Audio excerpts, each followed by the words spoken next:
is now on the border, and that water rights would be respected. There would be complete and total freedom of movement within the contiguous West Bank and between the West Bank and Gaza. Even today, Israel has given up control over the Rafah crossing. It now has a video which it can watch to see as Palestinians monitor exit and entry through the Rafah gateway. That's going to be the future. And if there is a will to peace, if there is a desire to make sure that there are two states, not simply one state, a Palestinian state, then all of these issues can be resolved and will be resolved. Israel has shown the will to resolve these issues. Certainly, I support a resolution that gives dignity, gives economic viability, gives political freedom, and freedom of movement to the Palestinian people. And sovereignty over East Jerusalem? And sovereignty over East Jerusalem. Let me quote once again. I purposely quoted Justice Bergenthal because I know of Mr. Dershowitz's opposition to the World Court. I therefore quoted the U.S. Justice, not the World Court, who stated that the segments of the wall being built to protect the settlements are ipso facto in violation of international humanitarian law. That's 80% of the wall. 2 months later, Israel's High Court stated, in contrast, that the separation wall must take into account the need to provide security for Israelis living in the West Bank, including their property rights. That's in direct contradiction to Justice Bergenthal's separate declaration, unanimously by the World Court. That's right. And if you would like his comment about how international law, Israeli law supersedes international law in East Jerusalem because it was annexed to Israel illegally, I'll be happy to provide it to you. Just send me an email. But that's not what you said. Please hold. Let's go to the next. Michael Sevi, I'm a second-year student at the law school.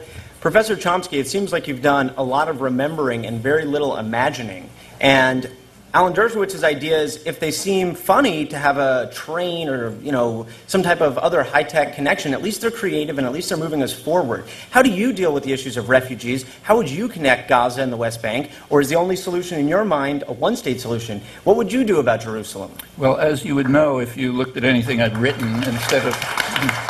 If you look at anything that's written, I've been supporting a two-state settlement since the early 1970s, and in print, and perhaps you can show me some of Mr. Dershowitz's material in print supporting it. I haven't found it. But yes, that's my position since the early 70s, all in print. As for connections, the issue, recall, at Camp David and at Taba and today is territorial in the West Bank. Okay, the current proposals are exactly as I described.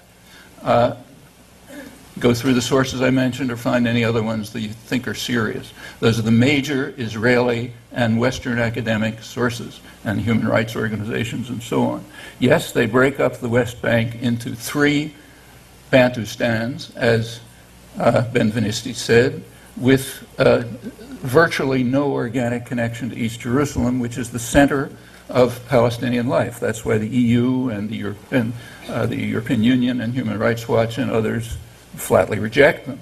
Now, it is possible, what Israel is in fact doing now is developing a huge infrastructure system in the West Bank with highways for Israelis and paths for Palestinians, so that they don't have to interact with one another, which means that this network around the West Bank, which will be annexed to Israel, roughly 40 to 50%, people can travel in it in great comfort from the suburbs around Tel Aviv, including all the water resources, including the most arable land.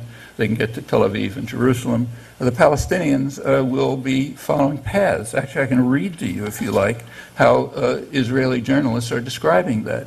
And if you'd like to check it out for yourself, I'd suggest sometime that you take what's officially called the Palestinian Road from Bethlehem to Ramallah, which takes like 10 minutes on the Jewish highway. I've taken it. It's a little winding road. The dirt road goes right next to a wadi. If it's not raining, you're lucky if you don't fall into it. And off in the hill, you can see the paths where people are sort of moving. On the days when the settlers are not traveling, the roads are empty because there's no way to get anywhere. I mean, you go in a broken down taxi cab up to a barrier and then you transport someone who needs dialysis, say, or a pregnant woman, carry them over a ditch, and you go to another cab and so on. Yeah, that's kind of contiguity. And again, I say the same thing. If that's reasonable, then fine. Let's impose that kind of contiguity on Israel. Okay, hold, please. You have a very brief response. First of all, listen to the words. There's an element of racism in one of the phrases we've heard today in describing this as a Jewish highway. 1.2 million Israelis are Arabs. Many of them are Christians. There is no such thing as a Jewish highway in Israel. There are Muslim highways in Saudi Arabia. There are Muslim-only roads in other parts of the world. But there is no road, there's nothing in Israel that is opened only to Jews, even synagogues. Everything is open to Israeli Arabs. Every road is opened to an Israeli Arab. When the peace solution is finally proposed, had the Camp David and Taba Accords been accepted, the Palestinians would be free to build any superhighways they choose. And indeed, Israel has offered now a superhighway and a super roadway between Gaza and Jerusalem. Between Gaza and Hebron. And the idea of, it's very difficult, I acknowledge, how to connect East Jerusalem to Bethlehem, to Ramallah, and to Jericho will require a challenge. But people are working on it. There are creative solutions being proposed. I am waiting, along with